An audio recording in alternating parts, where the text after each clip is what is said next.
have you having an issue where you speak, you have this worker fry at the end of your sentence? So the problem of this is because usually we hold our breath when we are speaking.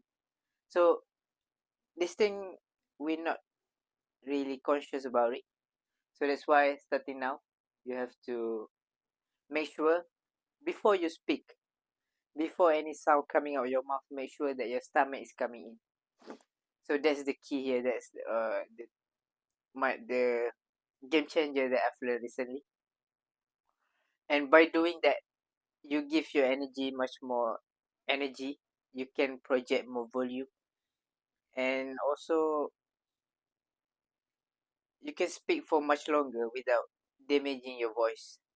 That's pretty amazing.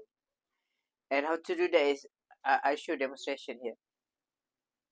Okay, let's tie it up here. Hello, I'm speaking now. You see, my stomach is coming in. So that's one thing that you want to make sure before you speak.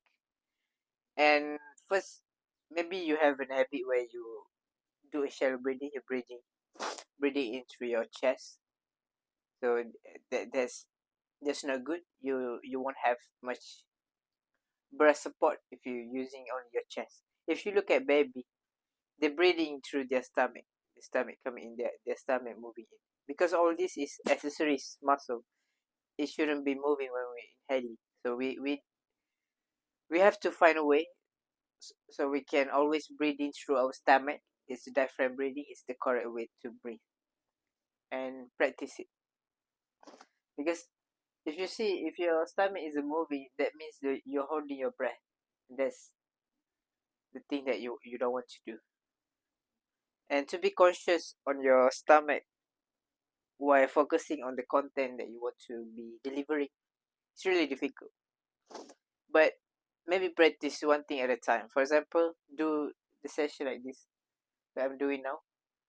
Only focus on breathing. Make sure that my stomach coming in when I'm speaking, and you don't have to think too much about inhaling because if you exhaling properly, inhale will take care by itself.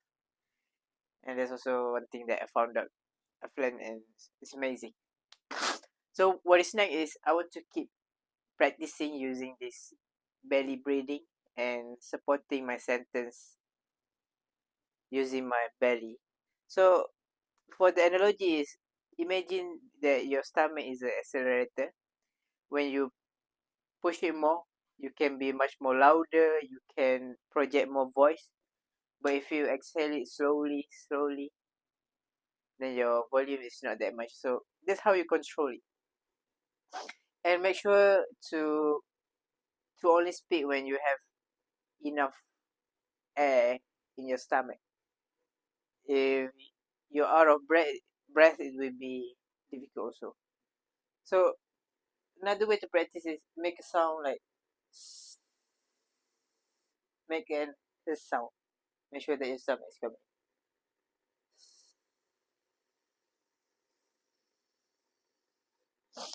Yeah, I mean it's amazing. So I want to practice doing this one thing at a time because in my vocal, three things that is very important to practice on. First of all is only speak when your stomach is coming in. The second one is volume. When you speak at 7 on scale 1 to 10, you speak on the scale of 7 is much more impacting other people. You project enough sound, so you can test like this. Do you feel any air hitting your hands, hitting your palms? If you feel it, then you talk loud enough. And the third one is melody, to have different range of speech when I'm speaking. And that's I'm still, I don't want to practice it yet. Let's take one thing at a time. First of all, it's belly breathing. So let's see again. I want to talk a conclusion and make sure that my stomach is coming in all the way. So that's it. Let's do more belly breathing. Let's practice more so we can speak with enough breath support to our voice, and we can sustain our speech much longer.